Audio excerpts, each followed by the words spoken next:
Thank you very much. Thanks for the invitation to speak, and thanks for welcoming me here, a long way from home in Norway. So I'm going to talk a bit about the R&D that is going on in Norway and also in Europe related to maritime energy transition.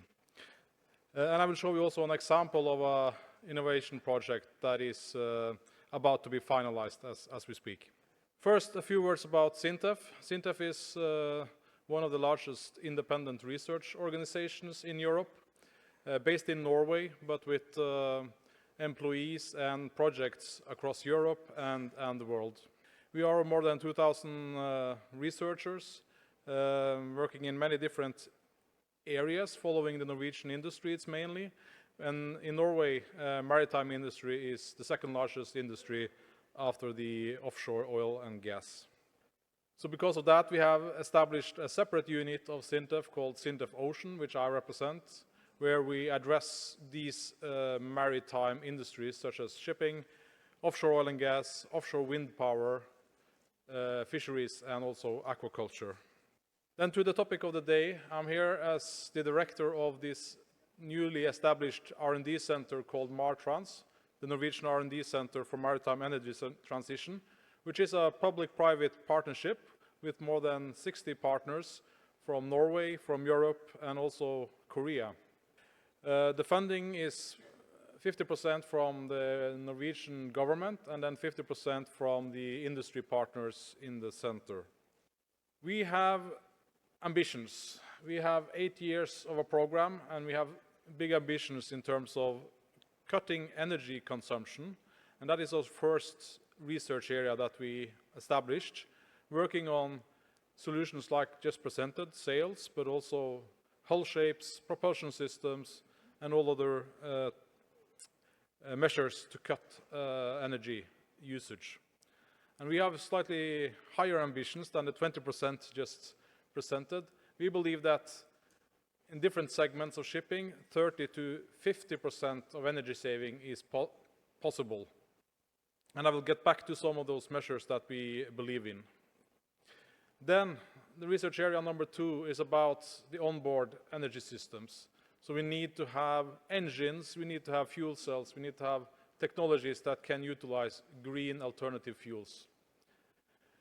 And once we have those ships ready, then we need the fuel. And that's maybe the biggest challenge at the moment, to get the green fuels available, scalable, and to a cost that is acceptable for the industry. And research area number 4 is also important. We want to do all of these technology developments, keeping the environmental and economical sustainability under control. As I said, we have many partners, 66 partners at the moment. I think 67 as of a few days ago, actually. So we are growing, and there's a lot of interest in Norway, but also in Europe and also in Asia for joining this center. Just 2 days ago, I visited HD Hyundai, which is one of our major partners and financiers. So we have strong research institutes. We have many ship owners at the bottom here, which are controlling a large fleet of almost 1,000 ships within deep sea shipping, short sea shipping, aquaculture, and offshore shipping.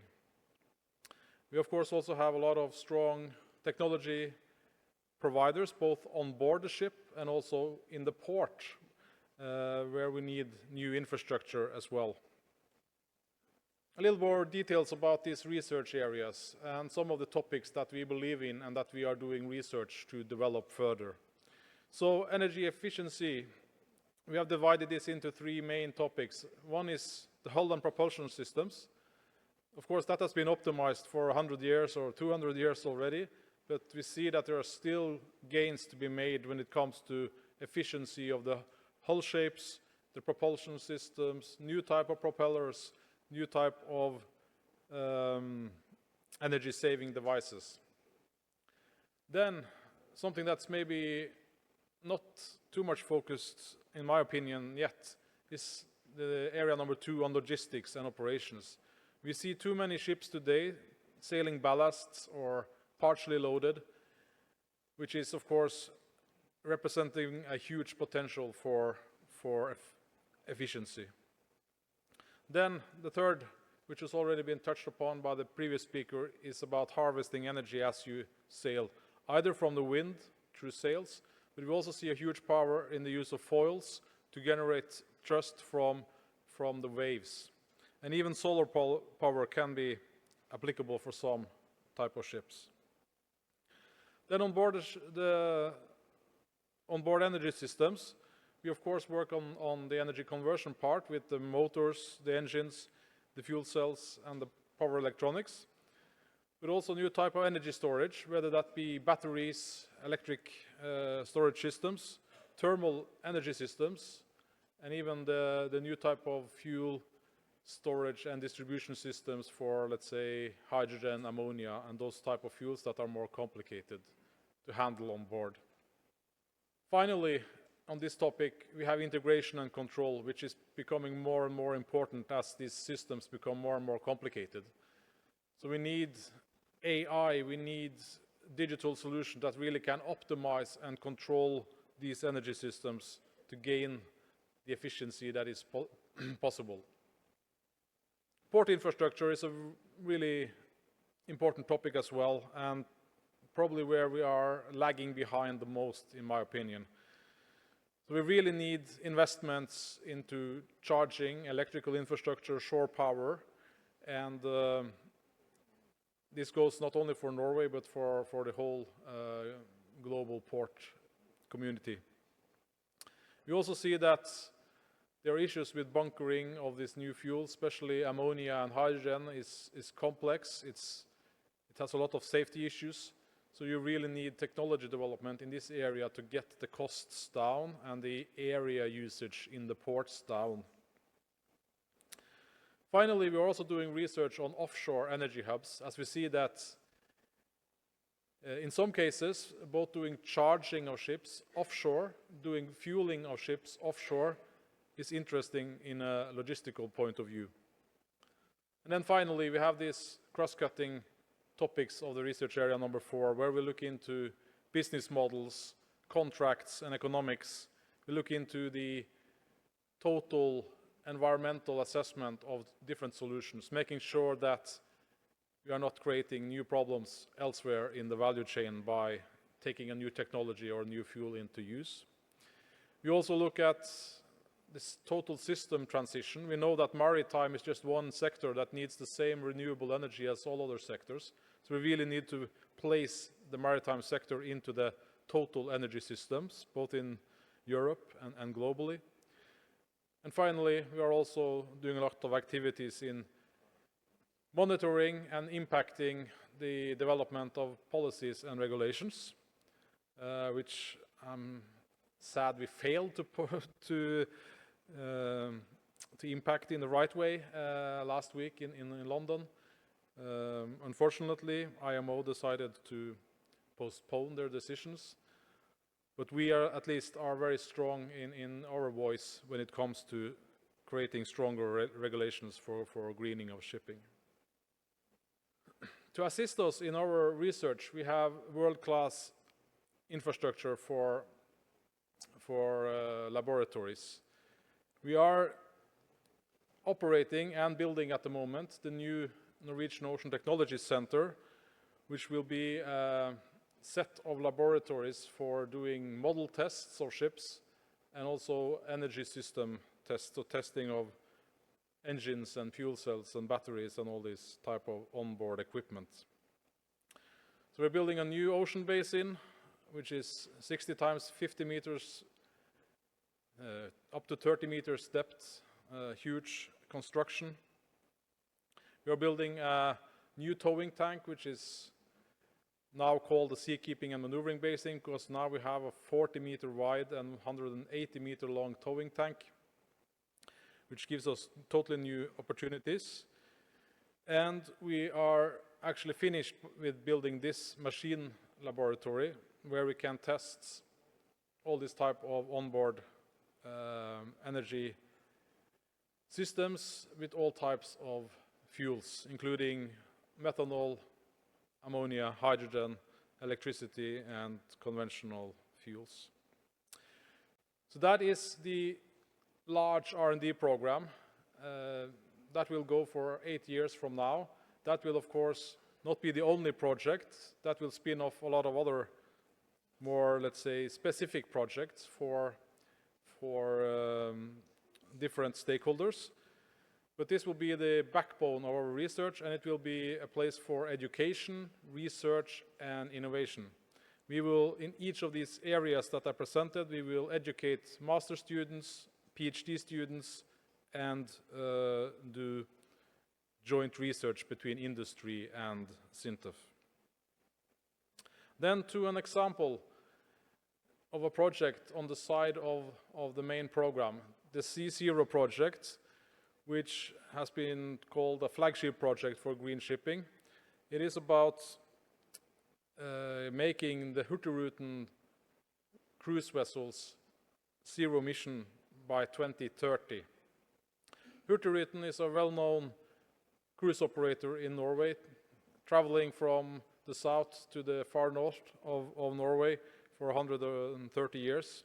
Each day there is one ship leaving Bergen in the south and making an 11 days round trip, visiting a lot of ports along the Norwegian coastline. There are, as I said, 11 ships operating today, and Hurtigruten has decided to become climate neutral by 2030. And not only is it important to get those Hurtigruten vessels zero emission, we also want to use this project to develop new Norwegian green technologies and port infrastructure. So we gathered a consortium of 15 partners, which are strong in individual areas, individual technologies, and formed a consortium that has worked on this for 2 years now. And we have come up with a concept design which is combining a lot of energy saving and new technologies for greening of this vessel. And I'll go through some of the highlights here. And the most obvious one is, of course, these sail systems.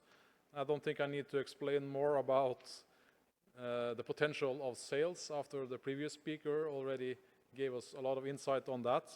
But these are so-called ocean wings, which have similar type of potential as the sails just presented.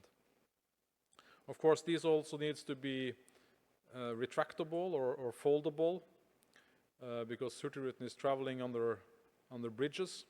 And we also saw that the large areas of these sails gave an opportunity to install solar panels and actually have a certain effect of about 2 to 3% of the total energy use of the ship, which is more than you expect from solar panel actually.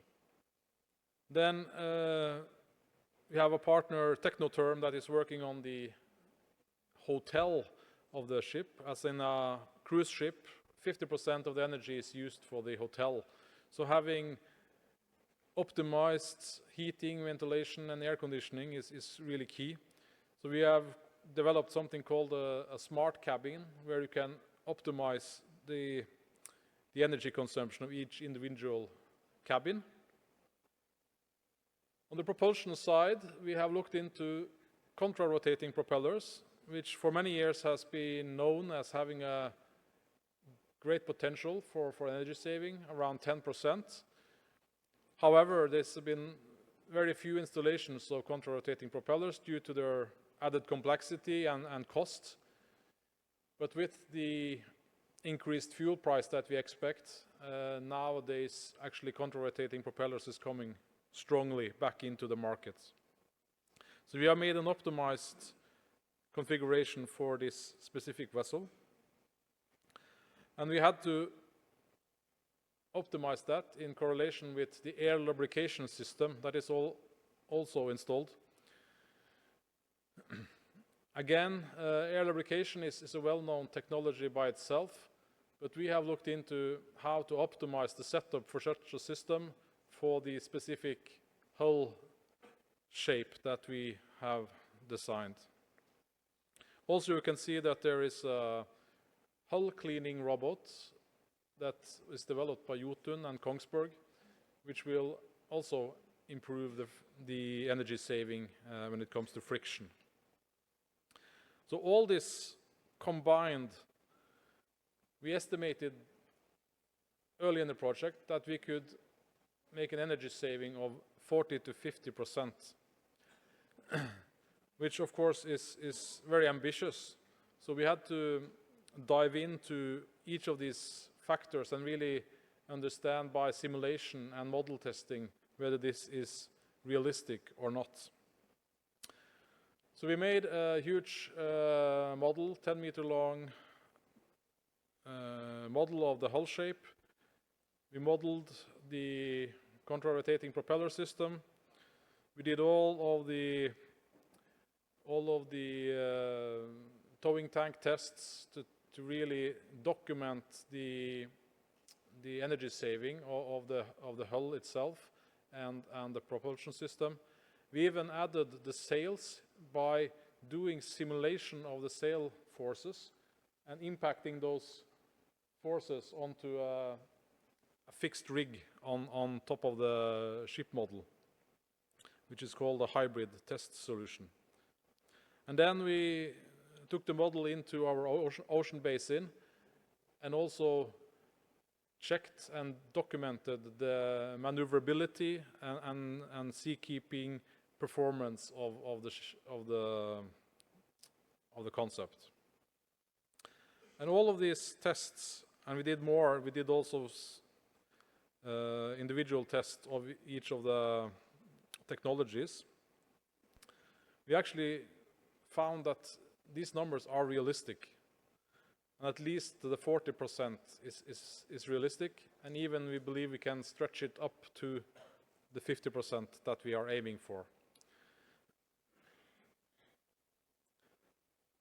And then, if we are able to do that, suddenly electrification of this ship becomes possible.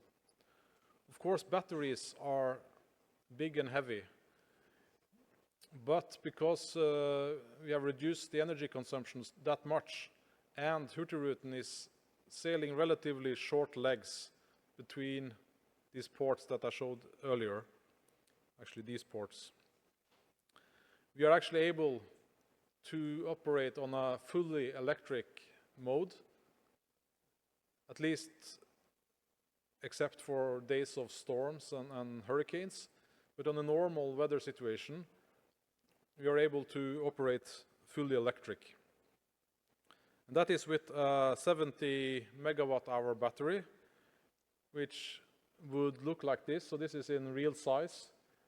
Of course, it takes quite some space of the ship, but when you compare it to the traditional machinery and the fuel tanks that are in the ship today, it's not that much more space or weight, actually. But of course, we need the charging infrastructure in these ports. So we have calculated that we don't need to charge in every port, but we need to charge in the main ports, these 7 ones. And now we are working with these ports in order to secure the investments and establishment of these high power charging systems here. That was it from me, so thank you very much for the attention.